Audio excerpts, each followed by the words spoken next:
Sizlarga yangilik zo'ri bor qadrdonlar, o'tkazib yubormayli. Qadrdonlarim, O'zbekistondan, Samarqanddan, Tojikistonga kelgan ustalar bor. Mana bunaqa devorlarni ko'ryapsizlarmi, 3D qilib beradi. Undan tashqari, mana patologlarni qarang. Voydod! Bunaqa narsalarni men uncha tushunavermayman, lekin O'zbekistondan, Samarqanddan, Tojikistonga kelib, mana shunaqa ishlarni qilib berishyapti. Bunaqa narsalarni uncha tushunavermayman. Keling, usta akani o'zi tushuntirib beradi. Assalomu alaykum, hurmatli tojikistonliklar. Mana bugun biz Samarqanddan Tojikistonga tashrif buyurib, mana ishlarimizni qildik. Mana shu akamizning uyini 3D rombik qilib berganmiz.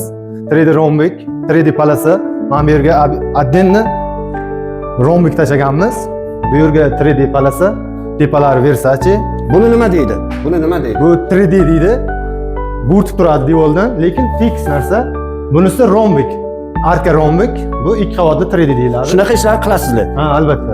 Endi bu haqida gapirib bering. Bu tunikafonni ham qilaveramiz. Agar joyi qilinmagan bo'lsa, hamma narsasi qo'ldan keladi. Xizmat haqi hammasi ichida, hamma narsani o'zimiz olib kelamiz, faqat pul.